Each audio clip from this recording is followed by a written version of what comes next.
All right, Stu. It is 10:37. We have 1 hour and what is that? 23 minutes until my birthday. It's about to be my birthday. So we have 1 hour and 23 minutes to get this episode done. Not only that, I want to get it done before my birthday, even though technically my birthday is not for another like 22 hours, I think. I was born at 9:24 at night, so we have time. But I only charged 2 of the batteries for the camera, so we have limited time tonight, and I just want to get this done before midnight anyway. So we're gonna dive right into this. Man, I'm almost like 40. I'm 37, which is basically 40 if you think about it. So I'm just gonna say I'm 40. I kind of already do. Sometimes I'll just be like, yeah, I'm 40. Like whatever, just whatever, everything.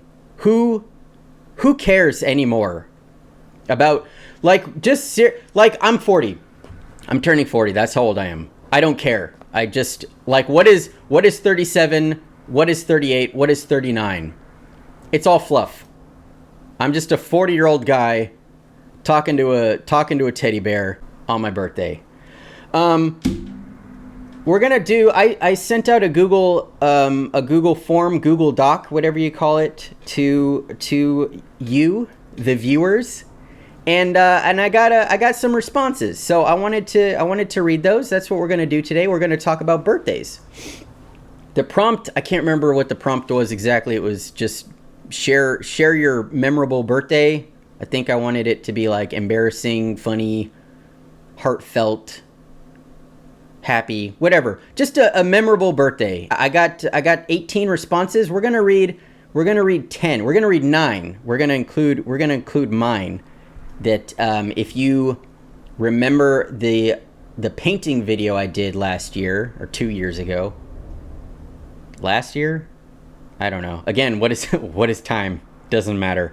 I painted on my birthday this story, and I'm gonna make this one shorter because in the painting video it was like half hour, and we don't have a half hour to do this. So if you watch that video, you skip over this part, and if you haven't watched the video and you want to see a visual representation of this terrible story, you can go watch that on the main channel.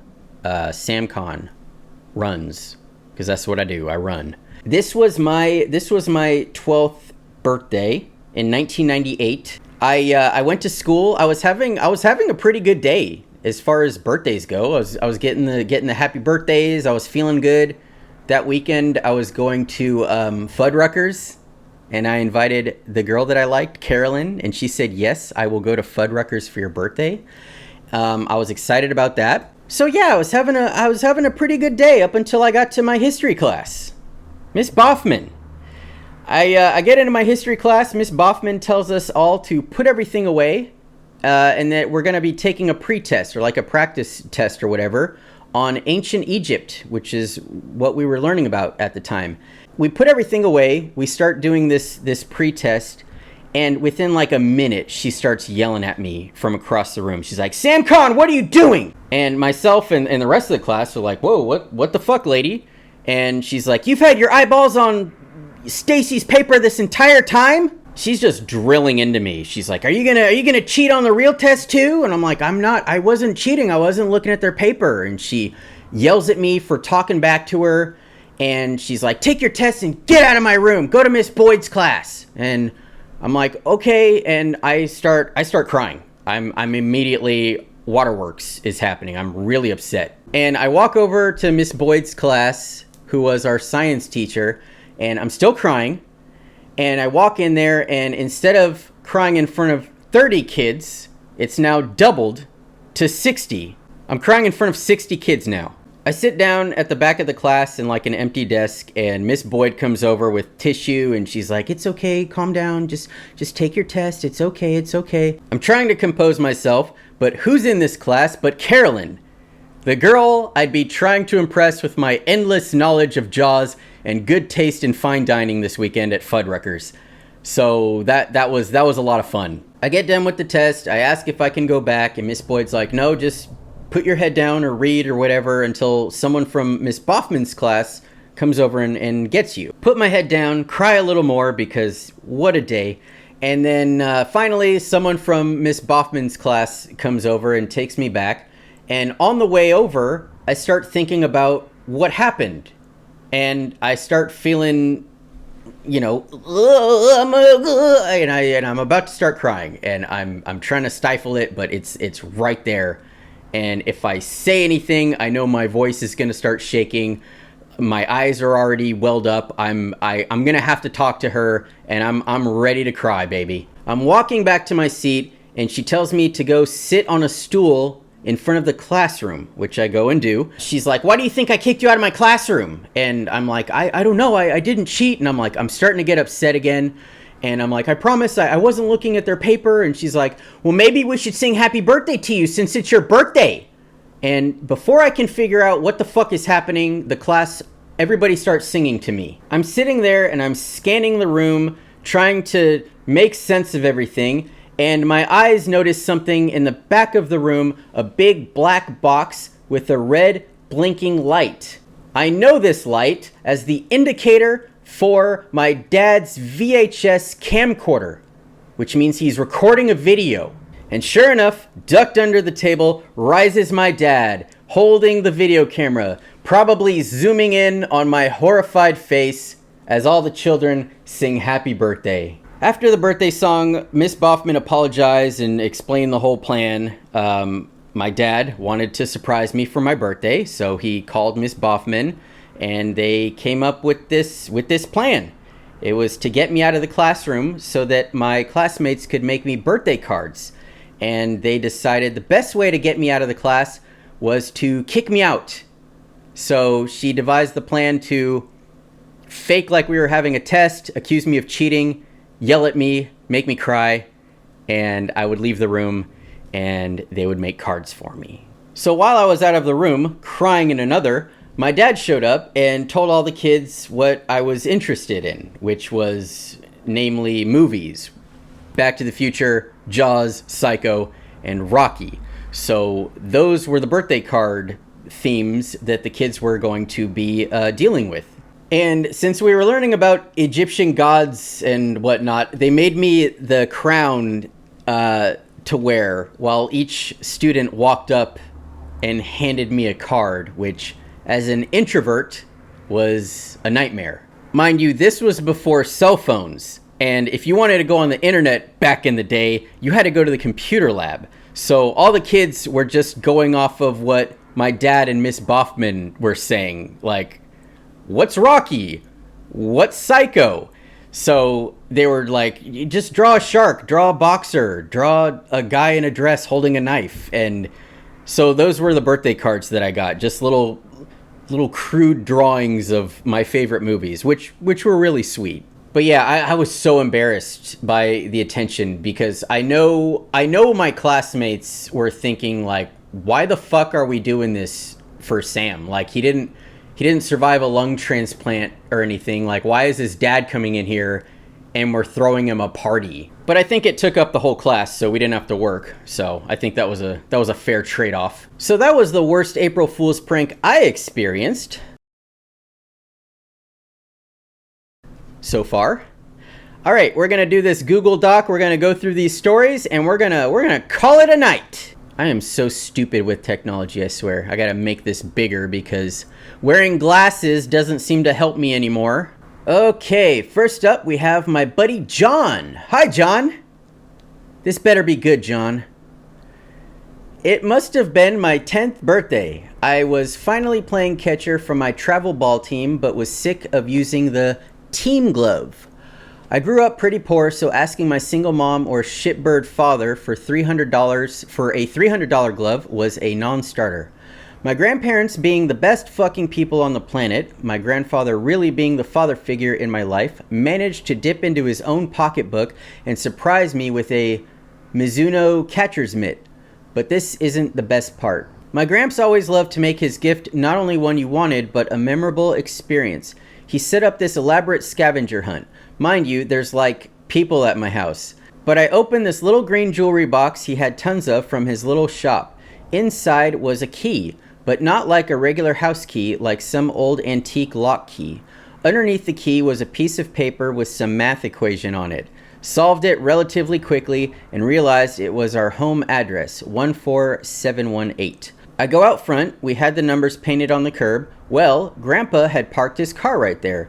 The trunk is popped. I open it, and there's this big fucking box wrapped up in chains and an antique lock. I undo the lock, the chains, the wrapping paper, the tape, and a few nesting boxes within. Finally, it says to go look in the apricot tree. So I'm running back into the house, into our backyard, and I find him sitting there with a baseball glove and a ball in his hand. He asked me where my catcher's mitt was. I said, I don't have one. He replied, you do now, and tossed me a glove that he had already oiled up and primed for me. Fuck you, John, dude.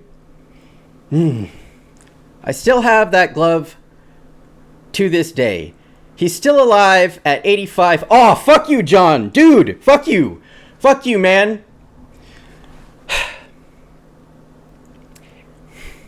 He's still alive at 85. He isn't as mobile as he was, but we still go out to lunch every other... Fuck you, dude. Oh, we still go out to lunch every other week, and I write him letters so he isn't lonely after my grandma passed.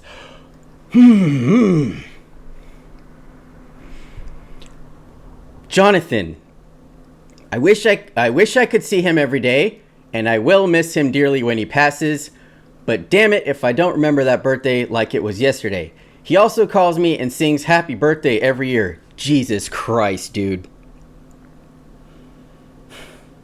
John is such a good person, so like this, he's so good. I don't like... He also calls me and sings happy birthday every year. It used to be him and my grandma. Oh, John, dude. I have so many of those...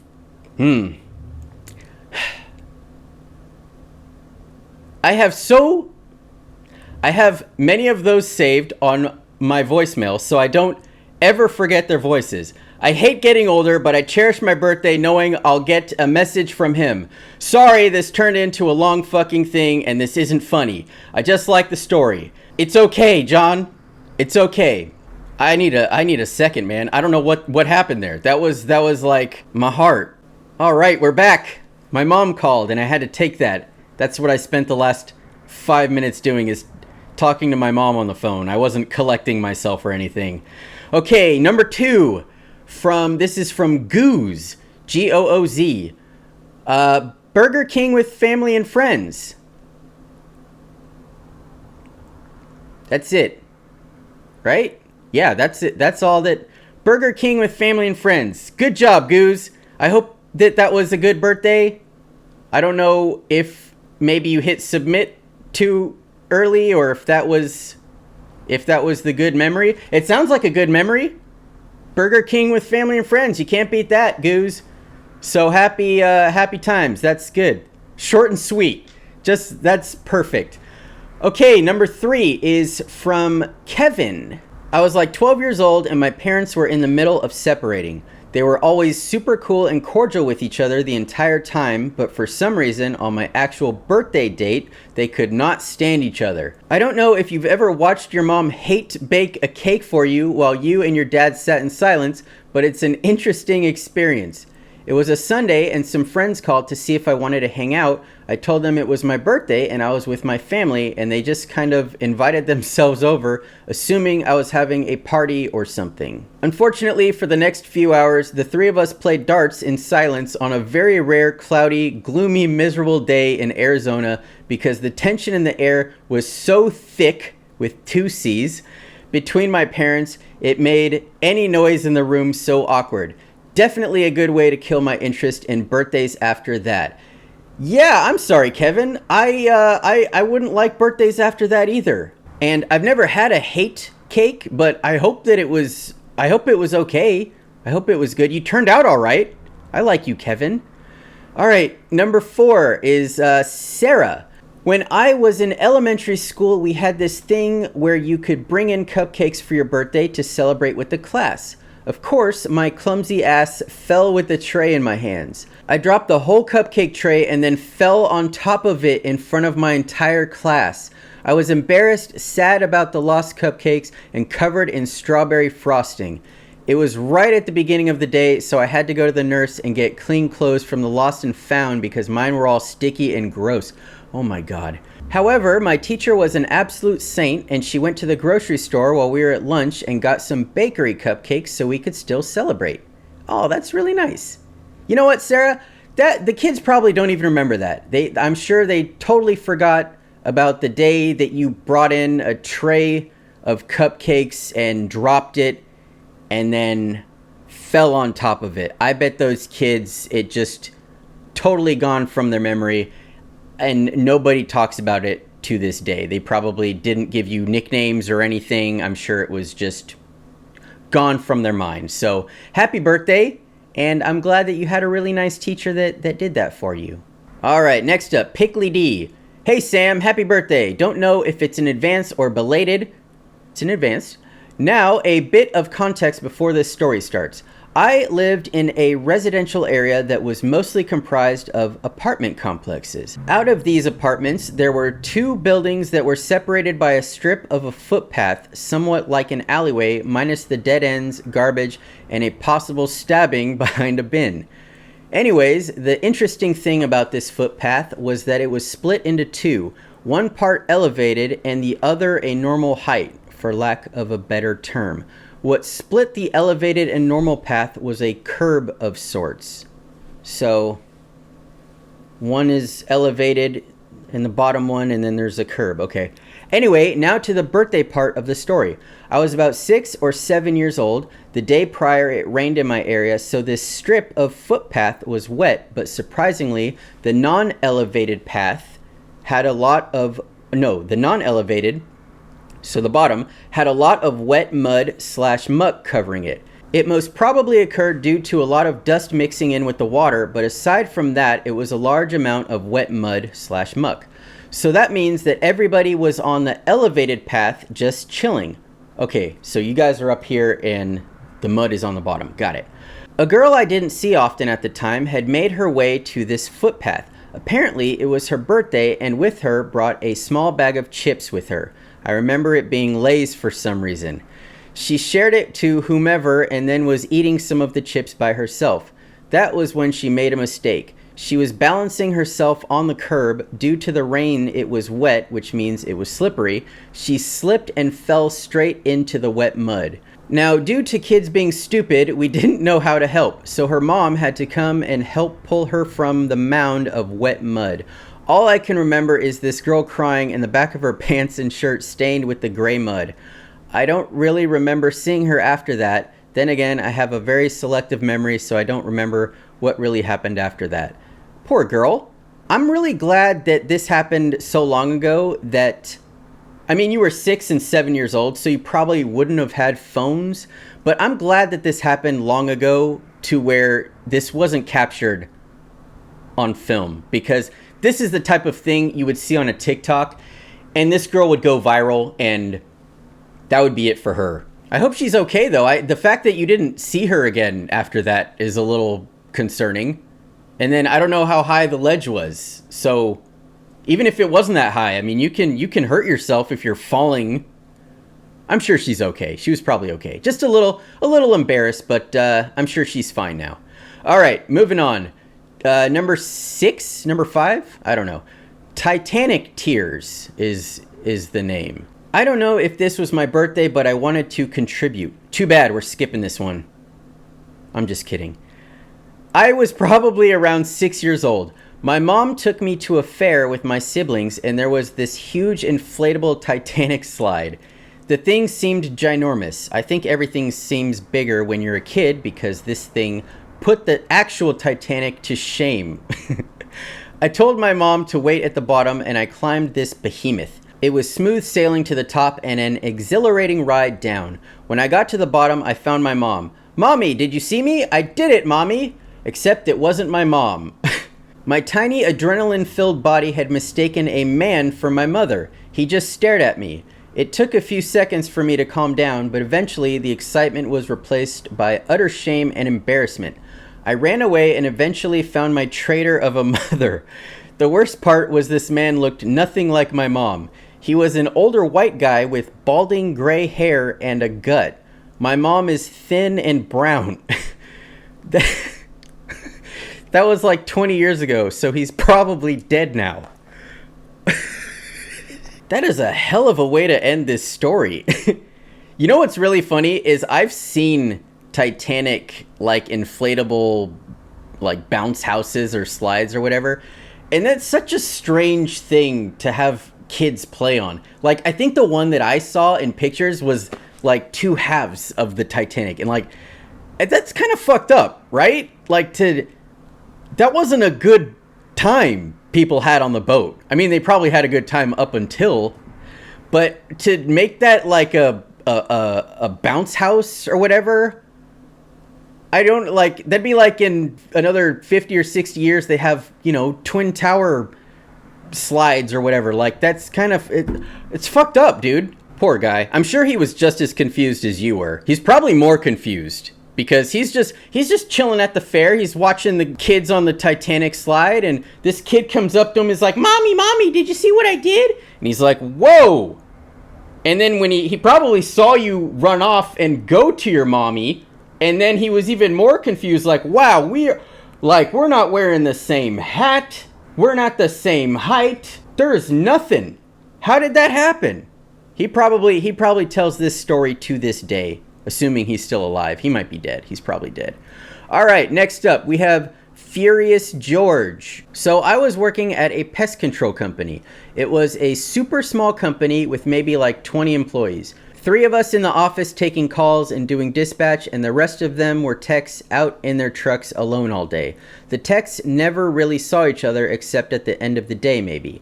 A new technician had just started, like maybe 2 weeks before, and his wife showed up to the office and pulled me aside. She told me her husband, Mike, had a birthday coming up in a month, and she wanted to throw him a surprise birthday party to cheer him up, because it's been hard moving to a new town where they don't know anyone. She gave me invitations for the whole company and asked me to give them out for her. I felt obligated to help her out, so I gave them to every tech and office person. No one knew who I was talking about, and everyone was very lukewarm about the idea of attending a party for this mystery guy. The wife came by and asked why she hadn't gotten any RSVPs, and I told her I'd been passing out the invites and encouraging people to attend, but I couldn't promise people would come. The day before the party, I asked folks around the office if anyone was going, and at least 3 other people said they'd probably come. I was too young and naive at the time to read between the lines that meant fuck no. I felt like I had to go since I had been the face of inviting people and the wife had talked to me directly. The surprise party was at a park with a promise of a cookout and playground for kids. My partner and I showed up early since you don't want to be late for a surprise party, and we saw that the only people there was the wife and her 2 kids setting up a table with enough food for at least 15 people. Lots of balloons, crepe paper, and general decorations. 10 minutes later, Mike showed up and seemed confused why there was a random coworker and her partner crashing what he assumed was his family picnic. The wife kept insisting people might show up later and refused to open any of the chips or start cooking any food till they came. After 45 minutes of making desperate small talk, I pretended my friend called me with a car problem and we had to go. Rather than being relieved to have the witnesses of this catastrophic party gracefully excusing themselves, the wife crossed her arms and said, "How convenient that you have something else you have to do now. Are you going to come back after helping your friend?" I mumbled something non-committal and scurried away. I felt like this party was doomed from the beginning, and I always wondered if Mike was touched by the effort, like, if it's the thought that counts, or if he was like, why did you go to my new job and bully everyone to pretend they like me, and how did you expect that to go? Am I the asshole? Yes, she is. Oops, sorry, that's habit. Wow, what the fuck was that? God. What a strange woman. How can you not like fathom the idea that a bunch of strange new coworkers might not want to go to your husband's birthday party? They don't know the guy. And I get that this is the wrong way to introduce people to him and yourself. This lady's crazy, dude. And then to be upset that you're like, that you want to bounce. Clearly 45 minutes, no one's going to be showing up, lady. Yeah, that sounds like a nightmare. I'm sorry you didn't even get food out of this. Like, at the very least, you could have been like, well, at least we got some, like, barbecue or whatever, but holy shit. This sounds awful. I'm really sorry. This sounds really bad. And assuming he likes his wife, this would have been an otherwise fun birthday party. He gets to go to a park and hang out with his kids and his wife and have food. I don't know. I don't know what happened here. If this was a close friend and they were like, oh, my other friend is calling, I gotta go. Yeah, that would be shitty, but you don't know this lady. You don't know this guy. I don't know why she was badgering you like, oh, you have to go, huh? Yeah. What? Why the fuck would I want to stay here? We're not doing anything. This is terrible. I'm sorry you experienced this. This sounds really, really bad. Next up, we've got Jakob. My friend Noah had the best birthday parties. I met him back in high school. Being the nerds we were both on the chess team. Every year he'd invite the chess gang over to his house for an LAN party. LAN party? I don't know what that is. Is that chess? Something with chess? Alright, I had to Google it because Jakob didn't explain it. A LAN party is a social gathering of participants with personal computers or compatible game consoles where a local area network, LAN, connection is established between... Okay, so you're playing video games together, right? Did I get that? Is that right? We brought our big bulky ass computer... Oh, we brought our big bulky ass computer towers and set up something akin to a bird's nest of cables and keyboards. All was as expected, but once midnight, we ransacked his entire family's wardrobes and closets. From cowboy hats and business suits to horse masks and pasta strainers, everything shy of the kitchen sink. We decked ourselves out. Fully suited and ready for a mission, we walked ourselves down half a mile to the nearest 24/7 gas station.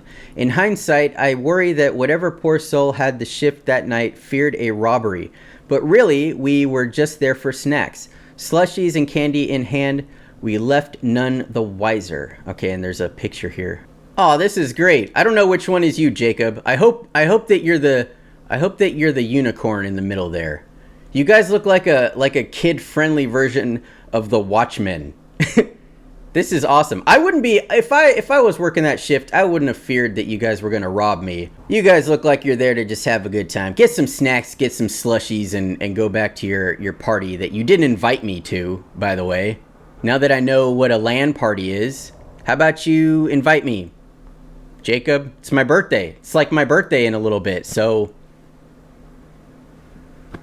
I've never been to a LAN party. I've never heard of a LAN party until, like, just now. Okay, I'm getting really distracted by these LAN parties now. These look really fun. Alright, last one. Christina. Okay, I'm stealing this from my husband, with permission. I'll preface this by saying my husband is such a nice, law-abiding, introverted, and kind person. So something really bad's gonna happen, isn't it? When people meet him, the most frequent comment they make is that he's the nicest person they've ever met. How he ended up with a sarcastic big mouth like me is astounding, but I digress. For his birthday one year, early in our relationship, we went out to dinner and bars. My gay best friend at the time said the straight bars boring as fuck, so we decided to relocate to an LGBT dance club for the remainder of the evening. All was well until we were due to leave at the end of the night. My friend and I decided to get one last drink while the remaining group of friends called a cab.